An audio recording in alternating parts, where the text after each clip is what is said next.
भगवान की शक्तियों के भौतिक और आध्यात्मिक आयामों के वर्णन के साथ आरंभ होता है श्रीमद् भगवद गीता का अध्याय 7। इसमें श्री कृष्ण व्यक्त करते हैं कि ये सब उन्हीं से प्रकट होते हैं और धागे में गुथे मोतियों की भांति उनमें स्थित रहते हैं। वे समूची सृष्टि के स्रोत हैं और ये सब उन्हीं में पुनः विलीन हो जाते हैं। उनकी प्राकृत शक्ति माया पर विजय प्राप्त करना अत्यंत दुष्कर है, लेकिन वे जो भगवान के शरणागत हो जाते हैं वे उनकी कृपा प्राप्त करते हैं और इस पर सरलता से विजय पा लेते हैं। आज इस वीडियो में हम भगवद गीता के अध्याय 7 ज्ञान विज्ञान योग के बारे में जानेंगे।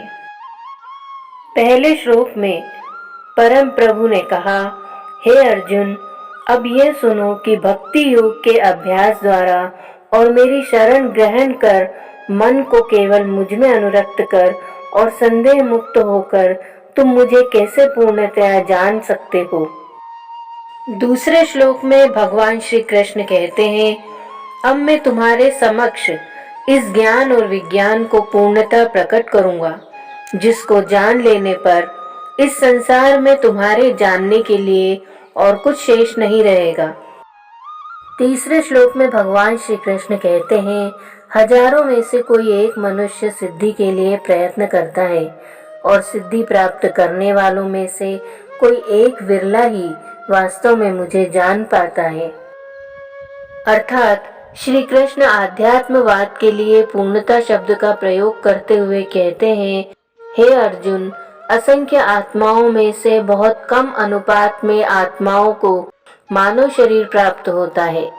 मनुष्य जन्म पाने वालों के बीच केवल कुछ लोग ही पूर्णता के लिए प्रयास करते हैं और हजारों सिद्धावस्था प्राप्त आत्माओं में से मेरी सर्वोच्च स्थिति और दिव्य महिमा से परिचित होने वाली आत्माएं विरली ही होती हैं।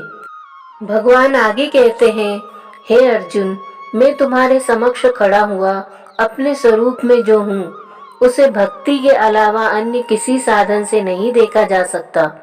इस प्रकार से तुम मेरे दिव्य स्वरूप को देख सकते हो और मेरे ज्ञान के रहस्यों को जान सकते हो। केवल प्रेममयी भक्ति से ही कोई ये जान पाता है कि मैं वास्तव में क्या हूँ। तब वह भक्ति के माध्यम से मेरे दिव्य स्वरूप को जानकर मेरे दिव्य लोक में प्रवेश करता है। चौथे श्लोक में भगवान श्री कृष्ण कहते हैं, पृथ्वी, जल, अग्नि, वायु, आकाश, मन, बुद्धि और अहंकार ये सब मेरी प्राकृत शक्ति के 8 तत्व हैं। पांचवें श्लोक में भगवान श्री कृष्ण कहते हैं, ये मेरी अपरा शक्तियां हैं, किंतु हे महाबाहो अर्जुन, इनसे अतिरिक्त मेरी पराशक्ति है। ये जीव शक्ति है जिसमें देहधारी आत्माएं अर्थात जीवन रूप सम्मिलित है, जो इस संसार के जीवन का आधार है। अर्थात भगवान श्री कृष्ण पूर्णतया भौतिक ज्ञान के क्षेत्र से परे विषय की चर्चा कर रहे हैं। वे स्पष्ट करते हैं कि पिछले श्लोक में उन्होंने अपनी जिन 8 प्रकार की अपरा शक्तियों का उल्लेख किया है, केवल वही अभिव्यक्तियां ही सब कुछ नहीं है। वे कहते हैं कि मेरी परम आध्यात्मिक शक्ति भी है जो जड़ पदार्थ से पूर्णतया परे है। ये शक्ति जीव शक्ति है जिसमें आत्माएं अर्थात विभिन्न जीव रूप सम्मिलित है। छठे श्लोक में भगवान श्री कृष्ण ये कहते हैं, यह जान लो कि सभी प्राणी मेरी इन 2 शक्तियों द्वारा उत्पन्न होते हैं।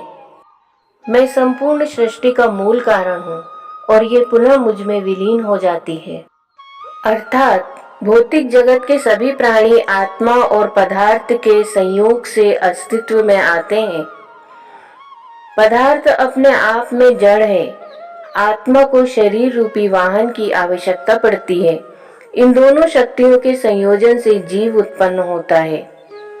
भगवान इन दोनों शक्तियों का मूल कारण है और समुची सृष्टि उन्हीं से उत्पन्न होती है। 7वें श्लोक में भगवान श्री कृष्ण कहते हैं, हे अर्जुन, मुझसे श्रेष्ठ कोई नहीं है। सब कुछ मुझ पर उसी प्रकार से आश्रित है जिस प्रकार से धागे में गुथे मोती। अर्थात ये कहने के पश्चात कि वे सबके मूल हैं, और सभी अस्तित्वों के आधार हैं। परम प्रभु श्री कृष्ण अब सभी पर अपने सर्वोच्चता और सब पर अपने आधिपत्य की चर्चा करते हैं। वे ब्रह्मांड के सृष्टा, निर्वाहक और संहारक हैं। वे सृष्टि में व्याप्त सभी अस्तित्वों के आधार हैं। 8वें श्लोक में भगवान श्री कृष्ण कहते हैं, हे कुंती पुत्र, मैं ही जल का स्वाद हूँ, सूर्य और चंद्रमा का प्रकाश हूँ, मैं वैदिक मंत्रों में पवित्र अक्षर ओम हूँ, मैं ही अंतरिक्ष की ध्वनि और मनुष्यों में सामर्थ्य हूँ।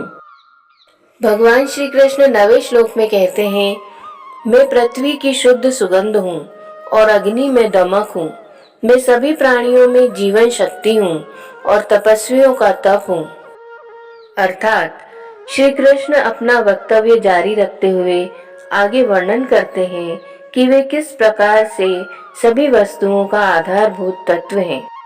आत्मशुद्धि के लिए शारीरिक सुखों को अस्वीकार करना और स्वेच्छा से आत्मसंयमी होना तपस्वियों की विशेषता होती है। भगवान कहते हैं कि वे तपस्वियों के लिए उनका सामर्थ्य है।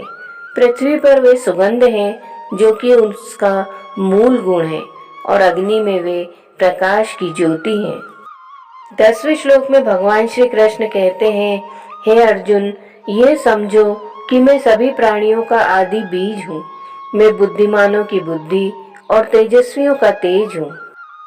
अर्थात श्री कृष्ण कहते हैं कि जिससे सभी प्राणियों की उत्पत्ति हुई वे उसका आदि बीज है, क्योंकि सभी वस्तुएं जो दिखाई देती हैं भगवान की शक्ति का रूप है।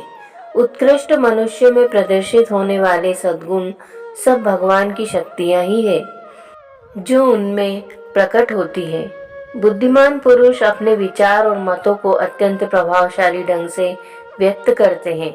भगवान कहते हैं कि वे ऐसी सूक्ष्म शक्ति हैं जो उनके विचारों को सकारात्मक और विश्लेषणात्मक बनाती है। आगे का भाग हम अगले वीडियो में सुनेंगे।